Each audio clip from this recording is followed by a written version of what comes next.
નમસ્તે મિત્રો, સ્વાગત છે તમારું આપણી યુટ્યુબ ચેનલ રત્નોત્તરમાં। તો આજે આપણે વાત કરીશું આપણે રેફરલ હોસ્પિટલ અને સામૂહિક આરોગ્ય કેન્દ્ર બોરિયા, તાલુકો શહેરા અને જિલ્લો પંચમહાલના અંદર એકાઉન્ટન્ટ કમ ડેટા એન્ટ્રી ઓપરેટરની પોસ્ટ માટેની જાહેરાત બહાર પાડવામાં આવેલી છે। તો ચાલો મેળવી લઈએ તેના વિશેની વિગતવાર માહિતી। નેશનલ હેલ્થ મિશન અંતર્ગત રેફરલ હોસ્પિટલ અને સામૂહિક આરોગ્ય કેન્દ્ર બોરિયા, તાલુકો શહેરા અને જિલ્લો પંચમહાલના અંદર એક એકાઉન્ટન્ટ કમ ડેટા એન્ટ્રી ઓપરેટરની પોસ્ટ માટેની જાહેરાત બહાર પડાયેલી છે।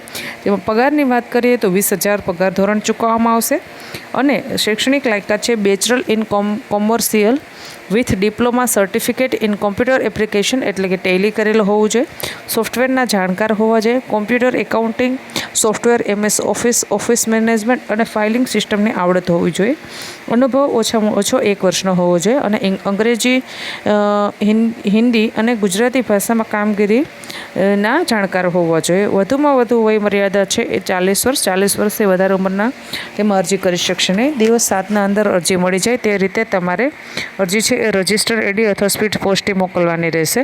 તો રજિસ્ટર એડી અને સ્પીડ પોસ્ટનો એડ્રેસ નોંધી લેશો। રેફરલ હોસ્પિટલ સામૂહિક આરોગ્ય કેન્દ્ર બોરિયા, તાલુકો શહેરા, જિલ્લો પંચમહાલ। આશા રાખું છું તમને આ માહિતી પસંદ આવી હશે। જો માહિતી પસંદ આવી હોય તો વિડીયોને લાઇક કરો। હજી સુધી આપણે યુટ્યુબ ચેનલને સબસ્ક્રાઈબ ના કરી હોય તો ચેનલને સબસ્ક્રાઈબ કરો। ધન્યવાદ।